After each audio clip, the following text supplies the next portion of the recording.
Hello guys, welcome to my channel. ನಾನು ನಿಮ್ಮ ಗೆಳೆಯ ಚಿಂತನ್. ಎಲ್ಲ ಹೇಗಿದ್ದೀರಾ? ಎಲ್ಲ ಚೆನ್ನಾಗಿದ್ದೀರಾ ಅಂತ ಭಾವಿಸ್ತಾ ಇದ್ದೀನಿ. ನಾನಿವತ್ತೊಂದು ಸ್ಪೆಷಲ್ ವಿಡಿಯೋ ಜೊತೆ ಬಂದಿದ್ದೀನಿ. ನಾನಿವತ್ತು 2024ನ ಬೆಸ್ಟ್ ಕನ್ನಡ ಫಿಲಮ್ಸ್ನ ನಾನು ಲಿಸ್ಟ್ ಮಾಡ್ತೀನಿ. ಇದು ನನ್ನ ಒಂದು ಪರ್ಸ್ನಲ್ ಲಿಸ್ಟ್. ಇದು ಯಾವ ನಾನು IMD ರೇಟಿಂಗ್ ಅಥವಾ ಬೇರೆ ರಿವ್ಯೂ ಯೂಟ್ಯೂಬ್ ವಿಡಿಯೋಸ್ ಎಲ್ಲ ನೋಡ್ಕೊಂಡು ಮಾಡಿದ್ದಾರೆ. ನನ್ನ ಒಂದು ಪರ್ಸನ್ ನನಗೆ ಯಾವ್ದು ತುಂಬ ಇಷ್ಟ ಆಯಿತು ಆ ಲಿಸ್ಟ್ನ ನಾನು ನೋಡಿರೋ ಸಿನಿಮಾಗಳನ್ನ ಮಾಡಿದ್ದೀನಿ. ಸೊ ಕೆಲವೊಂದು ಮಿಸ್ ಆಗಿರ್ಬೋದು ನೋಡದೇ ಇರೋ ಸಿನಿಮಾಗಳು. ಸೊ ಹಂಗಿದ್ರೆ ಬೇಕಾದ್ರೆ ಡೆಫಿನೆಟ್ಲಿ ನೀವು ಸಜೆಸ್ಟ್ ಮಾಡ್ಬೋದು. ಸೊ ಇನ್ನು ಟೈಮ್ ವೇಸ್ಟ್ ಮಾಡೋಣ, ಲೆಟ್ಸ್ ಗೋ. ನಂಬರ್ 10, ಮೂರನೇ ಕೃಷ್ಣಪ್ಪ. ಈ ಸಿನಿಮಾದ ಮೇನ್ ಕ್ಯಾಸ್ಟ್ ಬಂದು ರಂಗಾಯಣ್ ರಘು ಅವರು, ಸಂಪತ್ ಮೈತ್ರಿ ಅವರು ಮತ್ತೆ ನಮ್ಮ ಬಿಗ್ ಬಾಸ್ನ ಉಗ್ರಂ ಮಂಜು ಅವರು. ಇದರ ಪ್ಲಾಟ್ ಬಂದು ಸಿಂಪಲ್.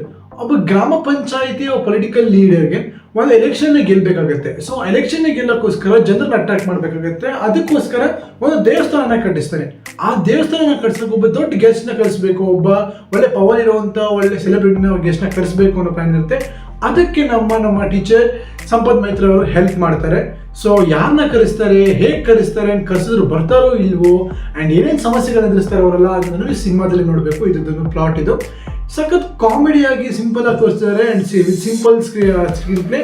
ಇದರ ಸ್ಟೋರಿ ನಿಮ್ಗೆ ಎಂಗೇಜ್ ಮಾಡಿ ಇಟ್ಕೊಳ್ಳುತ್ತೆ, ಕೊನೆವರೆಗೂ ಇಟ್ಕೊಳ್ಳುತ್ತೆ. And number 9, Bima. ಈ ಸಿನಿಮಾನ ದುನಿಯಾ ವಿಜಯ್ ಅವರು ನಟಿಸಿ ಮತ್ತು ಅದರ ನಿರ್ದೇಶನ ಕೂಡ ಅವರೇ ಮಾಡಿದ್ದಾರೆ. ಇದು ಒಂದು ಪಕ್ಕಾ ರಾ ಲೋಕಲ್ ಫಿಲಮ್ ಅನ್ಬೋದು. ಅಂದರೆ ಒಂದು ಡ್ರಗ್ಸ್, ಒಬ್ಬ ಲೋಕಲ್ ವ್ಯಕ್ತಿ, ಅವನ ಫ್ರೆಂಡ್ಸ್ ಗ್ಯಾಂಗ್ ಜೊತೆ ಒಬ್ಬ ಹೇಗೆ ಮಾಫಿಯಾ, ಒಬ್ಬ ಡಾನ್ ಡ್ರ್ಯಾಗನ್ ಅವರ ವಿರುದ್ಧ ಎದುರು ಹೋಗ್ತಾರೆ. ಆ್ಯಂಡ್ ಅವರ ಅಪ್ಪನಿಗೆ ಸಾವಿಗೆ ಕಾರಣ ಆದ ಡ್ರ್ಯಾಗನ್ ಇವರು ಸಂಹರಿಸ್ತಾ ಇಲ್ವ, ಹೇಗೆ ಅಂತ ಒಂದು ಕಂಪ್ಲೀಟ್ ರಿವೆಂಜ್ ಡ್ರಾಮಾನ ಈ ಸಿನಿಮಾದಲ್ಲಿ ನೋಡ್ಬೋದು. ಇದರಲ್ಲಿ ಸಖತ್ ರಾ ಆಗಿದೆ cinema. And dialogues pure local, ಪಕ್ಕಾ ಲೋಕಲ್. ಇದ್ರ ಮ್ಯೂಸಿಕ್, ಮೇನ್ಲಿ ಇದ್ರ ಮ್ಯೂಸಿಕ್, ಚರಣ್ ರಾಜ್ ಅವರ ಮ್ಯೂಸಿಕ್ ನಿಮ್ಗೆ ಕಂಪ್ಲೀಟ್ ಹಿಡಿದಿಟ್ಕೊಳ್ಳುತ್ತೆ. ಸಖತ್ ಯೂನಿಕ್ ಅನ್ಸುತ್ತೆ ಈ ಸಿನಿಮಾದ ಮ್ಯೂಸಿಕ್ ನಿಮಗೆ. So this was on top 9. Number 8, ಕೃಷ್ಣಂ ಪ್ರಣಯಂ ಸಖಿ. ಇದರ ಮೇನ್ ಲೀಡ್ ಬಂದು ಗಣೇಶ್ ಸರ್ ಅವರು. ಅವ್ರಿಗೊಂದು ಕಮ್ ಬ್ಯಾಕ್ ಸಿನಿಮಾ ಅಂತಲೇ ಹೇಳ್ಬೋದು. ಆ್ಯಂಡ್ ಡೈರೆಕ್ಟರ್ ಅವರು ಶ್ರೀನಿವಾಸ್ ರಾಜು ಅವರು. ಅವ್ರದ್ದು ಅಷ್ಟೇ ಎಕ್ಸ್ಪೆಕ್ಟ್ ಮಾಡದೇ ಇರೋ ಜಾನರ್. ಯಾಕಂದ್ರೆ ಹಿಂದಿನ ಸಿನಿಮಾಗಳನ್ನ ಪಕ್ಕ ಕ್ರೈಮ್ ಥ್ರಿಲ್ಲರ್, ದಂಡುಪಾಳ್ಯ 1, 2, 3 ಇಂಥ ಸಿನಿಮಾಗಳನ್ನ ಡೈರೆಕ್ಟ್ ಮಾಡಿದವರು. ಕಂಪ್ಲೀಟ್ ಕ್ರೈಮ್ ಮೂವಿ ಅದನ್ನು. ಅಂಥವರು ಇಂಥ ರೊಮ್ಯಾಂಟಿಕ್ ಜಾನರ್ಗೆ ಶಿಫ್ಟ್ ಆಗಿದೆ ಒಂದು ಆಶ್ಚರ್ಯ ಅಂತ ಹೇಳ್ಬೋದು. ಇದು ಕಂಪ್ಲೀಟ್ ಫ್ಯಾಮಿಲಿ ಎಂಟರ್ಟೈನರ್ ಫಿಲಮ್. ಆರಾಮ್ಸೆ ನೀವು ಫ್ಯಾಮಿಲಿ ಜೊತೆ ನೋಡ್ಬೋದು. ಇದರ ಮ್ಯೂಸಿಕ್ ಆ್ಯಂಡ್ ಗಣೇಶ್ ಸರ್ ಅಂತ ಅವರ ಸಾಂಗ್ಸ್ಗಳು ತುಂಬ ಚೆನ್ನಾಗಿರುತ್ತೆ. ಈ ಸಿನಿಮಾದಲ್ಲೂ ಅಷ್ಟೇ ದ್ವಾಪರ ಸಾಂಗ್ ಈ ವರ್ಷದ ಬೆಸ್ಟ್ ಸಾಂಗ್ ಅಂತ, one of the best song ಅಂತ ಹೇಳ್ಬೋದು. Number 7, blink. ಈ ಸಿನಿಮಾ ಒಂದು ಕನ್ನಡದ ಒಂದು ಎಕ್ಸ್ಪೆರಿಮೆಂಟಲ್ ಫಿಲಮ್ ಅಂತಲೇ ಹೇಳ್ಬೋದು. ಯಾಕಂದರೆ ಇದು time travel science fiction film genre, ಆ ಜಾನರ್ಗೆ ಬರುವಂಥ cinema with the musical touch. ಸಕ್ಕತ್ತಾಗಿದೆ. ತುಂಬ ನ್ಯೂ ಫ್ರೆಶ್ ಕಾನ್ಸೆಪ್ಟ್ ಇದು. ಈ ಥರ ಕಾನ್ಸೆಪ್ಟ್ ನಾವು ಮುಂದೆ ನೋಡಿರಲಿಲ್ಲ. ಹಾಲಿವುಡಲ್ಲೂ ಕೆಲವು ನಾನು ನೋಡಿರಲಿಲ್ಲ ಈ ಥರ.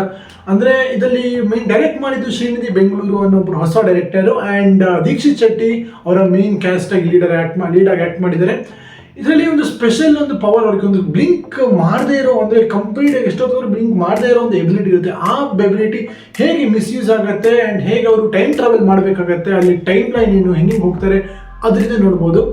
ಸೊ ಅದೇ ಒಂದು ಸ್ಕ್ರೀನ್ ಪ್ಲೇ ತುಂಬ ಚೆನ್ನಾಗಿತ್ತು. ಅಂದರೆ ಒಂದು ಶಿಫ್ಟ್ ಆಗೋ ರೀತಿ ಇರ್ಬೋದು, ಟೈಮ್ ಲೈನ್ ತೋರಿಸಿರೋದಿರ್ಬೋದು. And climax, oh my god, climax completely mind blowing and dark ಅಂತ ಹೇಳ್ಬೋದು. ಸೊ ಈ ಸಿನಿಮಾ ನೀವು ಡೆಫಿನೆಟ್ ನೋಡ್ಬೋದು. ಇದನ್ನು Amazon ಪ್ರೈಮಲ್ಲಿ ನಿಮ್ಗೆ ಸಿಗುತ್ತೆ. ಬಸ್ 6, ಭರತ್ ರಣಗಲ್. ಇದು ಶಿವರಾಜ್ ಕುಮಾರ್ ಸರ್ ಅವರು ಲೀಡ್ ರೋಲ್ ಆ್ಯಕ್ಟ್ ಮಾಡಿರುವಂಥ ಸಿನಿಮಾ. ಆ್ಯಂಡ್ ನರ್ತನ್ ಅವರು ಡೈರೆಕ್ಟ್ ಮಾಡಿರೋ ಒಂದು, ಆ್ಯಂಡ್ ರವಿ ಬಸ್ ಅವರು ಮ್ಯೂಸಿಕ್ ಡೈರೆಕ್ಟ್ ಮಾಡಿರುವಂಥ ಸಿನಿಮಾ. ಇದು ಮಫ್ತಿ ಸಿನಿಮಾದ ಪ್ರೀಕ್ವೆಲ್, ನಾಟ್ ಅ ಸೀಕ್ವೆಲ್. ಅಂದರೆ ಅವರು ಮಫ್ತಿ ಸಿನಿಮಾದಲ್ಲಿ ಒಂದು ಭರತ್ ಕ್ಯಾರೆಕ್ಟರ್ ಇತ್ತಲ್ಲ, ಪವರ್ಫುಲ್ ಕ್ಯಾರೆಕ್ಟರ್. ಅವ್ರು ಹೇಗೆ ಆ ಥರ ಕ್ಯಾರೆಕ್ಟರ್ ಆದರು, ಆ ಥರ ದೊಡ್ಡ ಗ್ಯಾಂಗ್ಸ್ಟರ್ ಹೇಗಾದರು, ಅವರ ಪಾಸ್ಟ್ ಬ್ಯಾಕ್ ಸ್ಟೋರಿ ಏನು, ಆ್ಯಂಡ್ ಲಾಸ್ಟಲ್ಲಿ ಅದು ಕನೆಕ್ಟ್ ಆಗಿದೆ. ಮಫ್ತಿ ಸಿನಿಮಾದಲ್ಲಿ ಹೇಗೆ ಎಮೋಷನಲ್ ಡಿಸ್ಕನೆಕ್ಟ್ ಆಗಿದೆ ಆ ಅಣ್ಣ ತಂಗಿದ್ದು, ಅದು ಹೇಗಾಯಿತು ಎಲ್ಲದನ್ನು ನಿಮಗೆ ಪ್ರೀವಿಯಸ್ ಸ್ಟೋರಿ ನೋಡಬೇಕಂದ್ರೆ ಇದು ಮಫ್ತಿ ಭರತ್ ಸಿನಿಮಾ ನೋಡಬೇಕು. ಕಂಪ್ಲೀಟ್ ಮಾಸ್ ಎಂಟರ್ಟೈನರ್ ಅನ್ಬೋದು. ಇದ್ರ ಮ್ಯೂಸಿಕ್ ಎಂಗೇಜಿಂಗ್ ಇಟ್ಕೊಳ್ಳುತ್ತೆ. ಆ್ಯಂಡ್ ಶಿವಣ್ಣ ಅವರು ಕಣ್ಣುಗಳು, ಬೆಂಕಿ ಕಣ್ಣುಗಳು ಅದರಿಂದ ಹಿಡ್ಕೊಳ್ಳುತ್ತೆ. ಆ್ಯಂಡ್ ಸ್ಟೋರಿ, ಪ್ಲಾಟ್ ಎಲ್ಲದೂ ಚೆನ್ನಾಗಿದೆ. ಸೊ ಇದು ಟಾಪ್ 6 ಬರುತ್ತೆ. And number 5, Max. ಈ ವರ್ಷದ ಒಂದು ಇಯರ್ ಎಂಡ್ ಬ್ಲಾಕ್ ಬಸ್ಟರ್ ಅಂತಲೇ ಹೇಳ್ಬೋದು. ಇದು ಸುದೀಪ್ ಅವರು ಮೇನ್ ಲೀಡರ್ ಆ್ಯಕ್ಟ್ ಮಾಡಿರುವಂಥ ಸಿನಿಮಾ. ಇದು ಕನ್ನಡ ಇಂಡಸ್ಟ್ರಿನಲ್ಲಿ ಒಂದು ಅನ್ಎಕ್ಸ್ಪ್ಲೋರ್ ಮಾಡದೇ ಇರೋ ಒಂದು ಜಾನರ್ ಅಂತ ಹೇಳ್ಬೋದು. ಯಾಕಂದರೆ ನಾವು ಈಗ ಒನ್ ನೈಟಲ್ಲಿ ಆಗುವಂಥ ಕಥೆ ಇದು. ಆ್ಯಂಡ್ ಇದನ್ನು ಕಂಪ್ಲೀಟ್ ಮಾಸ್ ಆ್ಯಕ್ಷನ್ ಫಿಲಮ್ ಅನ್ಬೋದು. ಇದನ್ನು ಅದೇ ಒನ್ ನೈಟಲ್ಲಿ ಒಬ್ಬ ಪೊಲೀಸ್ ಇನ್ಸ್ಪೆಕ್ಟರ್ ಒಂದು ಕೇಸ್ ಮಾಡ್ಕೊಂಡು ಬಂಡಿಸಿಂಗ್ ತಗೊಳ್ಕೊಂತಾರೆ ಇಡೀ ಪೊಲೀಸ್ ಸ್ಟೇಷನ್. ಅದರಿಂದ ಹೇಗೆ ತಪ್ಪಿಸ್ಕೊಂಡು ಬರ್ತಾರೆ, ಹೇಗೆ ಮ್ಯಾಕ್ಸ್ ಎಲ್ಲರೂ ಎನ್ಕೌಂಟರ್ ಮಾಡ್ತಾರೆ, ಎನ್ಕೌಂಟರ್ ಹೇಗೆ ಎದುರಿಸ್ತಾನೆ, ಅದನ್ನು ಈ ಸಿನಿಮಾದಲ್ಲಿ ನೋಡಬೇಕು. ಇದರ ಮ್ಯೂಸಿಕ್ ಸಖತ್ತಾಗಿದೆ. ಆ್ಯಂಡ್ ನಮ್ಮ ಕಿಚ್ಚ ಸುದೀಪ್ ಅವರ ಸ್ವಾಗ್ ಕ್ರೇಜಿ. ಅವರೊಂದು ಅದನ್ನ ಆಟಿಟ್ಯೂಡ್, ಕ್ರೇಜಿ ಅದನ್ನೆಲ್ಲ ತುಂಬ ಚೆನ್ನಾಗಿ ಮೇಂಟೈನ್ ಮಾಡಿದ್ದಾರೆ. ಆ್ಯಂಡ್ ಅದರ ಫುಲ್ ರಿವ್ಯೂನ ನಾನು ಆಲ್ರೆಡಿ ಯೂಟ್ಯೂಬಲ್ಲಿ ಅಪ್ಲೋಡ್ ಮಾಡಿದ್ದೀನಿ. ಸೊ ಲೈವ್ ಬಟನ್ ನೋಡಿದ್ರೆ ನಿಮಗೆ ಈ ವಿಡಿಯೋ ಲಿಂಕ್ ಸಿಗುತ್ತೆ ಆ್ಯಂಡ್ ಡಿಸ್ಕ್ರಿಪ್ಷನ್ ಕೂಡ ಹಾಕಿರ್ತೀನಿ, ನೀವು ಚೆಕ್ಔಟ್ ಮಾಡಿ ಪೂರ್ತಿ ರಿವ್ಯೂ ನೋಡಿ ಎಂಜಾಯ್ ಮಾಡಿ ಅಂತ ಹೇಳ್ಬೋದು. ಸೊ ಇನ್ನೂ ಥಿಯೇಟ್ರಿಗೆ ಬಂದು ಇನ್ನೂ ಓಟಿಟಿಗೆ ಬಂದಿಲ್ಲ, ಸೊ ಥಿಯೇಟರ್ ಇದೆ, ಸೊ ಥಿಯೇಟರ್ಗೆ ಹೋಗಿ ನೋಡಿ ಅಂತ ಹೇಳ್ತೀನಿ. ಇದು top 5. Number 4 Ibbani Tabbida Eleyali, produce by Paramvah studios. ಇದರಲ್ಲಿ ಮೇನ್ ಲೀಡಲ್ಲಿ ಆ್ಯಕ್ಟ್ ಮಾಡಿರೋ ವಿಹಾನ್ ಗೌಡ ಅವರು, ಆಮೇಲೆ ಅಂಕಿತಾ ಅಮರ್ ಆ್ಯಂಡ್ ಮಯೂರಿ ನಟರಾಜ್ ಅವರು. ಇದರ ವಿಜುವಲ್ಸ್ ಆ್ಯಂಡ್ ಇದರ ಸ್ಟೋರೀಸ್ ತುಂಬ ಚೆನ್ನಾಗಿದೆ ಆ್ಯಂಡ್ ಎಂಡ್ ಮಾತ್ರ ಹಾರ್ಟ್ ಬ್ರೇಕಿಂಗ್ ಮೂಮೆಂಟ್. ಇದು feel good as well as feel sad film ಅಂತ ಹೇಳ್ಬೋದು. ತುಂಬ ನಿಮಗೆ ತುಂಬ ಹೊಡೆಯುತ್ತೆ ಈ ಸಿನಿಮಾ. ಓಕೆ, ಅಂದರೆ ಈಗ ಈ ಲವ್ ಸ್ಟೋರಿ ತುಂಬ ಪ್ಯೂರ್ ಕ್ಲಾಸಿಕ್ ಲವ್ ಸ್ಟೋರಿಗಳು. ನಿಮಗೆ ಕಾನ್ವರ್ಸೇಷನ್ಸ್ ಇರ್ಬೋದು, ಡೈಲಾಗ್ಸ್ ಇರ್ಬೋದು, script everything is classic and ತುಂಬ ಹಿಡ್ಸ್ಕೊಂಡು ಹೋಗುತ್ತೆ. ತುಂಬ ನಿಮಗೆ ಆ್ಯಂಡ್ ಇದರಲ್ಲಿ ಅವ್ರ ಮತ್ತೊಂದು visuals, O my god, visuals making ಇದೆ ನೆಕ್ಸ್ಟ್ ಲೆವೆಲ್ ಇದೆ. ಕೆಲವೊಂದು ಸೀನ್ಗಳು ಬರುತ್ತೆ, ಅದು ನೋಡಿದಾಗ ಇದು ಹಾಲಿವುಡ್ ಸಿನಿಮಾ ನೋಡ್ತಿದ್ದೀವಿ ಒಬ್ಬರು ಅಂತ ಅನ್ಸ್ಬೇಕು, ಆ ಥರ ವಿಜುವಲ್ಸ್ ಇದೆ ಇದರಲ್ಲಿ. ಇದು ಯಾಕೆ ಆ ರೇಂಜಿಗೆ ಹಿಟ್ ಆಗಿಲ್ಲ ಅಂತ ನನಗೆ ಅದು ಈಗಲೂ ನನಗೊಂದು ಶಾಕಲ್ಲೇ ಇದ್ದೀನಿ. ಆ್ಯಂಡ್ ಮತ್ತೊಂದು ಇವ್ರದ್ದು ಪಾಸಿಟಿವ್ ಒಂದು ಇದರ ಆ್ಯಕ್ಟಿಂಗ್, ಓ ಮೈ ಗಾಡ್, 3 ಜನ ಕಾಂಪಿಟೇಷನ್ ಕೊಡೋ ಲೆವೆಲಿಗೆ ಆ್ಯಕ್ಟ್ ಮಾಡಿದ್ದಾರೆ. ಒಬ್ಬೊಬ್ಬರು ಆ್ಯಕ್ಟಿಂಗ್ ನೋಡೋ ನೆಕ್ಸ್ಟ್ ಲೆವೆಲ್ ಇದೆ ಅಂತಲೇ ಹೇಳ್ಬೋದು, ಸಕ್ಕತ್ತಾಗಿ ಆ್ಯಕ್ಟ್ ಮಾಡಿದ್ದಾರೆ. ಸೊ ಈ ಸಿನಿಮಾ ನಿಮಗೆ ಅಮೆಝಾನ್ ಪ್ರೈಮಲ್ಲಿ ಸಿಗುತ್ತೆ, ಡೆಫಿನೆಟ್ಲಿ ನೀವು ಚೆಕ್ ಮಾಡಿ. ನಂಬರ್ 3 ಶಾಕಾಹಾರಿ. ಈ ಸಿನಿಮಾದಲ್ಲಿ ಗೋಪಾಲ್ ದೇಶಪಾಂಡೆ ಅವರು ಮತ್ತು ರಂಗಾಯಣ್ ರಘು ಅವರು ಲೀಡ್ ಕ್ಯಾಸ್ಟಲ್ಲಿ ಆ್ಯಕ್ಟ್ ಮಾಡಿದ್ದಾರೆ. Again it's Rangayana Raghu film. Top 2ದಲ್ಲಿ ಮೂರನೇ ಕೃಷ್ಣಪ್ಪ ಇತ್ತು, ಟಾಪ್ 3ನಲ್ಲಿ ಶಾಕಾಹಾರಿ ಬಂದಿದೆ. ಇದು complete intense crime drama cinema ಅನ್ಬೋದು. ಆ್ಯಂಡ್ ಇದು ತುಂಬ ಡಾರ್ಕ್ ಇದೆ. ಡಾರ್ಕ್ ಇನ್ ದ ಸೆನ್ಸ್ ನಿಮಗೆ ಲಾಸ್ಟ್ ಅಂತೂ ಒಂಥರ ಮೂವಿ ಕ್ಲೈಮ್ಯಾಕ್ಸ್ ಬಂದಾಗ ನಿಮಗೆ ಒಂಥರ ಸೈಲೆಂಟ್ ಆಗಿಬಿಡ್ತೀರ, ಏನು ಹೇಳಬೇಕಂತಲೇ ಗೊತ್ತಾಗಲ್ಲ ನಿಮಗೆ. ಸುಮ್ಮನೆ ಯಪ್ಪ ಏನು ನೋಡಿದ್ವಿ ಗುರು ಅನ್ಸ್ಬಿಡುತ್ತೆ, ಆ ಥರ ಅನಿಸುತ್ತೆ. ದ ಪ್ಲಾಟ್ ಬಂದು ಸಿಂಪಲ್. ಈಗ ಆ್ಯಕ್ಚುಲಿ ಸ್ಟೋರಿ ತುಂಬ ಸಿಂಪಲ್ ಆಗಿದೆ ಹೇಳಬೇಕಂದ್ರೆ. ಒಂದು ಆಕ್ಸಿಡೆಂಟಲ್ಲಿ ಒಂದು ಕ್ರೈಮ್ ನಡೆಯೋಗುತ್ತೆ, ಒಂದು ಇನ್ಸಿಡೆಂಟ್ ನಡೆಯುತ್ತೆ. ಸೊ ಅದನ್ನು ರಂಗಾಯಣ್ ರಘು ಅವರು ಹೇಗೆ ಫೇಸ್ ಮಾಡ್ತಾರೆ, ಮುಂದೆ ಏನಾಗುತ್ತೆ, ಎಲ್ಲಿವರೆಗೂ ಹೇಳ್ಕೊಂಡು ಹೋಗುತ್ತೆ ಅದನ್ನು ಅನ್ನೋದೇ ಈ ಸಿನಿಮಾ. ಇದು ಆ್ಯಕ್ಚುಲಿ 2 ಕ್ಯಾರೆಕ್ಟರ್ಸ್ ತುಂಬ ಡಿಫ್ರೆಂಟ್ ಆಗಿದೆ.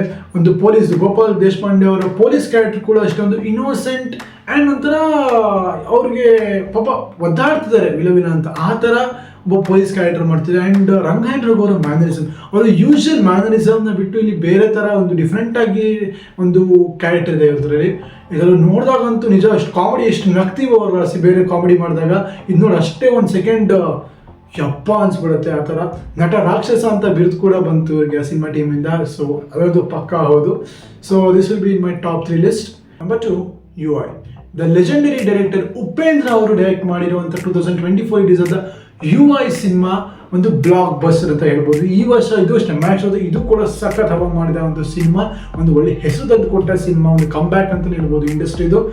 ಸೊ ಈ ಸಿನಿಮಾನು ಅಷ್ಟೇ, ಇದರ ಕಾನ್ಸೆಪ್ಟ್ ಇರ್ಬೋದು ಆ್ಯಂಡ್ ಇದರ ಒಂದು ಎಕ್ಸಿಕ್ಯೂಷನ್ ಇವ್ರದ್ದು ಉಪೇಂದ್ರ ಅವರ ಯೂನಿಕ್ ಸ್ಕ್ರೀನ್ ಪ್ಲೇ ನಿಮ್ಮನ್ನ ಕಂಪ್ಲೀಟ್ ಹಿಡಿದಿಟ್ಕೊಳ್ಳುತ್ತೆ. ಆ್ಯಂಡ್ ಅವರ ಬುದ್ಧಿವಂತ ನೋಡಿ ದಡ್ರಾದ ನೋಡಿ ಆ ಒಂದು ಟ್ರೆಡಿಷನ್ನ ಇಲ್ಲೂ ಫಾಲೋ ಮಾಡಿದ್ದಾರೆ.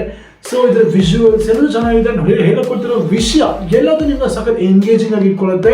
ಇದರ ಕಂಪ್ಲೀಟ್ ರಿವ್ಯೂ ನಾನು ಆಲ್ರೆಡಿ ಒಂದು ವಿಡಿಯೋ ಅಪ್ಲೋಡ್ ಮಾಡಿದ್ದೀನಿ. ನಿಮಗೆ ಲಿಂಕ್ ಐ ಬಟನ್ ಹೋಗ್ತದೆ, ನಿಮಗೆ ಲಿಂಕ್ ಸಿಗುತ್ತೆ. ಆ್ಯಂಡ್ ಡಿಸ್ಕ್ರಿಪ್ಷನ್ ಕೂಡ ಈ ವಿಡಿಯೋ ಹಾಕಿರ್ತೀನಿ, ಸಂಪೂರ್ಣ ವಿಡಿಯೋನ ಅಲ್ಲಿ ನೋಡ್ಬೋದು.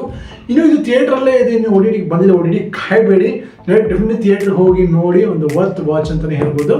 The most awaited number 1 cinema ಅಂದರೆ ಅದು ಬಗೀರ. ಬಗೀರನ ಈ ವರ್ಷದ ಒಂದು ಫೇವ್ರೆಟ್ ಫಿಲಮ್ ಅಂತ ಹೇಳ್ಬೋದು. ಇದರಲ್ಲಿ ಮೇನ್ ಕ್ಯಾಸ್ಟ್ ಬಂದು ಶ್ರೀಮುರಳಿ ಸರ್, ಪ್ರಕಾಶ್ ರಾಜ್ ಅವರು ಆ್ಯಂಡ್ ರುಕ್ಮಿಣಿ ವಸಂತ್ ಅವರು ಮೇನ್ ಲೀಡಲ್ಲಿ ಆ್ಯಕ್ಟ್ ಮಾಡಿದ್ದಾರೆ. And directed by doctor Suri sir. And ನಮ್ಮ ಸ್ಟೋರಿ ಬರೆದಿದ್ದು ನಮ್ಮ ಲೆಜೆಂಡ್ ಪ್ರಸಾದ್ ನೀಲ್ ಅವರು. Produce by our legendary production Hombale films. ಇದು ಒಂದು ಸಖತ್ ಇಂಟೆನ್ಸ್ ಒಂದು ಸೂಪರ್ ಹೀರೋ ಸ್ಟೋರಿ ಅಂತ ಹೇಳ್ಬೋದು. ಆ್ಯಕ್ಚುಲಿ ಸೂಪರ್ ಹೀರೋ ಅಂದರೆ ಕನ್ನಡ ಸಿನಿಮಾದಲ್ಲಿ ನಮ್ಮ ಬಗೀರದ ನೋಡು ಆ ಥರ ಹೇಳೋವಂಥ ಸಿನಿಮಾ ಇದು. ಇದರಲ್ಲಿ ಒಂದು ಆ್ಯಕ್ಷನ್ ಇರ್ಬೋದು, ಇದರಲ್ಲಿ ಒಂದು ಸಿನಿಮಾಟೋಗ್ರಫಿ ಇರ್ಬೋದು, ಎಲ್ಲದು ಟಾಪ್ ನಾಚ್ ಆಗಿದೆ. ಕೆಲವೊಂದು ಸೀನ್ಗಳು goose bumps, pure goose bumps, ನಿಮಗೆ ಸಖತ್ ಫೀಲ್ ಆಗುತ್ತೆ. ಅಂದರೆ ಫಾರ್ ಎಕ್ಸಾಂಪಲ್ ಇವನ್ ತಗೋ ಟೈಮ್ಲು ಮದುವೆ ಒಂಥರ ಎಷ್ಟು ಮೈ ಎದ್ದು ಹೊಳೆ ಅಂತಾರ ಅದರ ಫೀಲ್ ಆಗುವಂಥ ಮೂವೀಸ್ಗಳಿದೆ ಈ ಸಿನಿಮಾದಲ್ಲಿ. ಆ್ಯಂಡ್ ಇದ್ರ ಮ್ಯೂಸಿಕ್ ಕೂಡ ಅಷ್ಟು ಅಜನೀಶ್ ಅಂತ ಒಂದು ಡಿಫ್ರೆಂಟ್ ಜಾನರ್ನ ಟ್ರೈ ಮಾಡಿದ್ರೆ ಡಿಫ್ರೆಂಟಾಗಿ ಮ್ಯೂಸಿಕ್ ಮಾಡಿದ್ದಾರೆ ಒಂದು ಬೆಳೆಗಳಿಗಿಂತ. ಸೊ ಇದು ಆ ಮ್ಯೂಸಿಕ್ ಕೂಡ ನನ್ನ ಹಿಡ್ಸ್ಕೊಂಡು ಹೋಗುತ್ತೆ ಈ ಸಿನಿಮಾ. ಇಡೀ ಸಿನಿಮಾನ ಧೃತಿರಾಜ ಸಾಂಗ್ ಇರ್ಬೋದು, ಹೇಳೋದು ಸಖತ್ತಾಗಿದೆ. ಆ್ಯಂಡ್ ಅದೇ ಇಡೀ ಸಿನಿಮಾ ರಿವ್ಯೂ ನಾನು ಆಲ್ರೆಡಿ ಒಂದು ರಿವ್ಯೂ ವಿಡಿಯೋ ಮಾಡಿದ್ದೀನಿ, ಇದನ್ನು ಕೂಡ ನೀವು ಯೂಟ್ಯೂಬಲ್ಲಿ ನೋಡ್ಬೋದು, ನನ್ನ ಚಾನಲಲ್ಲಿ ನೋಡ್ಬೋದು. ಆ್ಯಂಡ್ ಇದರ ಲಿಂಕ್ ನಾನು ಐ ಬಟನಲ್ಲಿ ಹಾಕಿದ್ದೀನಿ, ಡಿಸ್ಕ್ರಿಪ್ಷನ್ ಕೂಡ ಹಾಕಿರ್ತೀನಿ, ಡೆಫಿನೆಟ್ಲಿ ನೋಡಿ. ಇದು ನೆಟ್ಫ್ಲಿಕ್ಸಲ್ಲಿ ಆ್ಯಂಡ್ ನೆಟ್ಫ್ಲಿಕ್ಸಲ್ಲಿ ಚೂಸ್ ಆಗಿರೋ ಅಂದರೆ ನಮ್ಮ ಕನ್ನಡ ಸಿನಿಮಾ ತುಂಬ ಕಾಂತಾರ ಆದಮೇಲೆ ನಂಗೆ ಅನ್ಸಿರೋ ಪ್ರಕಾರ ಕಾಂತಾರ ಸಲಾರ್ ಬೇರೆ, ಅದು ಬೈಕ್ ಪ್ರೊಡಕ್ಷನ್. ಕಾಂತಾರ ಸಲಾರ್ ಆದಮೇಲೆ ಇದೊಂದು ನಮ್ಮ next Kannada cinema actually Netflix set ಆಗಿದ್ದು. ಒಂದು ಅರ್ಥ ಮಾಡ್ಕೊಳ್ಳಿ ಎಂಥ ಸಿನಿಮಾ ಇದು ಅಂತ, ಕ್ವಾಲಿಟಿ ಸಿನಿಮಾ ಅಂತ ಹೇಳ್ಬೋದು. ಸೊ ಆದರೂ ಇದು ಬರೀ 35 ಕೋಟಿ ಮಾಡ್ತಲ್ಲ ಅನ್ನೋದು ನಂಗೆ ಆಶ್ಚರ್ಯ. ಯಾಕೆ ನಿಜವಾಗ್ಲೂ ಇದು ಎಷ್ಟು ಹೋಗ್ಬೇಕಿದ್ದು, ಯಾವ ರೇಂಜಿಗೆ ಹೋಗ್ಬೇಕು, 100 ಕೋಟಿ ಆದ್ರೂ ಮಾಡಬೇಕಿದೆ ಸಿನಿಮಾ. ಅದೇ ಬೇರೆ ಇಂಡಸ್ಟ್ರಿಯಲ್ ಆಗಿದ್ರೆ ಇನ್ನೂ ಆಗ್ತಿತ್ತೇನೋ ಅಂತ ಕೆಲವೊಂದ್ಸಲ ಯೋಚನೆ ಬರುತ್ತೆ. ನಾವು ಅದು ಯಾಕಾಗಿಲ್ಲ ಅನ್ನೋದು ಗೊತ್ತಿಲ್ಲ. ನಮ್ಮ ಆಡಿಯನ್ಸ್ ಇದೆಲ್ಲ ಆ್ಯಕ್ಚುಲಿ ಆಡಿಯನ್ಸ್ದು ಒಂದು ಪ್ರಮೋಷನ್ ಮಾಡಿಲ್ಲ, ಇನ್ನೊಂದು ಆಡಿಯನ್ಸ್ದು ಒಂದು ಸ್ವಲ್ಪ ಮಿಸ್ಟೇಕ್ ಇದೆ ಅಂತ ನನಗೆ ಒಂದು ಸ್ವಲ್ಪ ಅನ್ನಿಸ್ತು ಇದು ನೋಡಿದಾಗ. ಯಾಕಂದರೆ 35 ಕೋಟಿ 100 ಕೋಟಿ ಮಾಡಬೇಕಾಗುತ್ತೆ ಸಿನಿಮಾ. ಸೊ ಇದು ನನ್ನ ಟಾಪ್ 1 ಲಿಸ್ಟ್ ಬರುತ್ತೆ, ನೆಟ್ಫ್ಲಿಕ್ಸಲ್ಲಿ ನೋಡ್ಬೋದು. So this was it. And ಇದು ನನ್ನ ಒಂದು ಪರ್ಸ್ನಲ್ ಫೇವ್ರೇಟ್, ನನಗೆ ಪರ್ಸ್ನಲಾಗಿ ಇಷ್ಟ ಆಗಿರುವಂಥ ಈ ವರ್ಷದ ಟಾಪ್ 2021 ಬೆಸ್ಟ್ ಕನ್ನಡ ಫಿಲ್ಮ್ಸ್ನ ಲಿಸ್ಟ್ ಮಾಡಿದ್ದೀನಿ. ನಿಮ್ಮ ಲಿಸ್ಟ್ ಬೇರೆ ಇರ್ಬೋದು ಆ್ಯಂಡ್ ನಿಮ್ಮ ಸಜೆಷನ್ಸ್ ಬೇರೆ ಇರ್ಬೋದು. ಎಲ್ಲರೂ ನೀವು ಕಮೆಂಟ್ ಬಾಕ್ಸಲ್ಲಿ ಹಾಕಿ, ನಿಮ್ಗೆ ನಿಮ್ಮ ಲಿಸ್ಟ್ ಏನು, ನಿಮ್ಮ ಸಜೆಷನ್ಸ್ ಅಂತ ಇದೆಯಾ ಕೊಡೋಕ್ಕೆ, ಅದನ್ನು ಎಲ್ಲರೂ ಕಮೆಂಟ್ ಬಾಕ್ಸಲ್ಲಿ ಹಾಕಿ. ಆ್ಯಂಡ್ ಮತ್ತೆ ನಾವು 2025 ಸಿಗೋಣ. And this was the best 2024. So that's all guys. ನಿಮ್ಗೆ ಇಷ್ಟ ಆದರೆ ಲೈಕ್ ಮಾಡಿ, ಶೇರ್ ಮಾಡಿ, ಕಮೆಂಟ್ ಮಾಡಿ, ಸಬ್ಸ್ಕ್ರೈಬ್ ಮಾಡಿ, ಬೆಲ್ ಐಕಾನ್ನ ಒತ್ತಿ. ನಾನು ಹೀಗೆ ಇಂಟ್ರೆಸ್ಟಿಂಗ್ ವಿಡಿಯೋಸ್ ತರ್ತಾನೆ ಇರ್ತೀನಿ. ಬಾಯ್.